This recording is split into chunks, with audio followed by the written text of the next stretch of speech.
Hi everybody, this is Phil Scarito, Senior RKC from Deviate Fitness. Today I am going over a very simple and effective tool that you can use to teach yourself and your clients how to pattern the deadlift.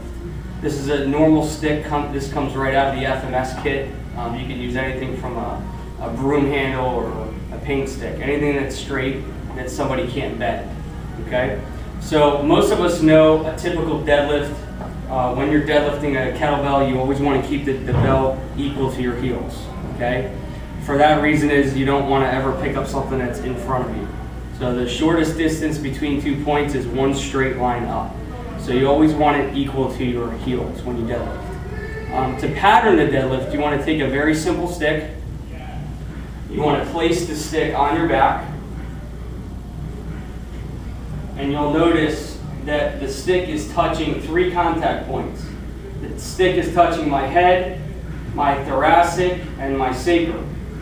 So when you cue your client, you want to make sure that they have the stick in the appropriate spot and that they actually feel the stick on their back.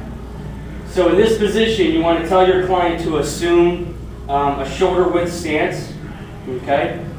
Make sure they're standing very upright and the stick is at the 3 contact points. Again, the deadlift always starts with a hip hinge, not a knee bend. So you want to make sure that you start and initiate the movement with your hips. You want to slowly go down into the deadlift.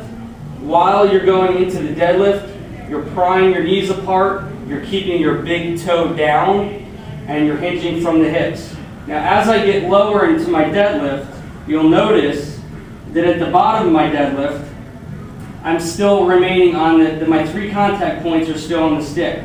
So you'll notice with a lot of clients, they'll hyperextend their neck like this, and notice what happens to the stick.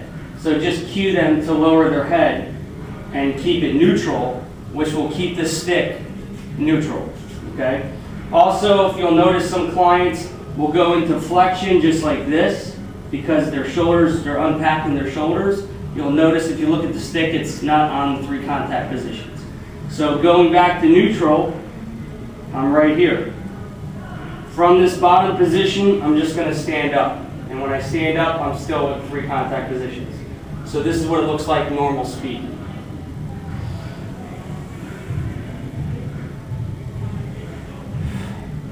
Also have them going through the breathing pattern, in through the nose, and then exhale as they come up.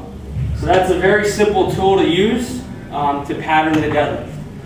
Once you pattern the deadlift with the stick, you can take the stick away, go right over the kettlebell, make sure it's equal to your heels, and then go through the same pattern that you did, imagining the stick's on your back.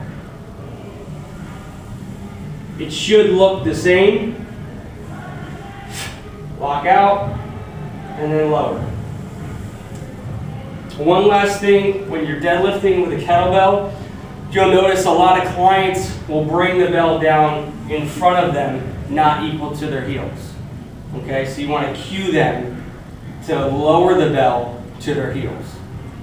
This is Phil Scarito, Senior RKC, deviatefitness.com.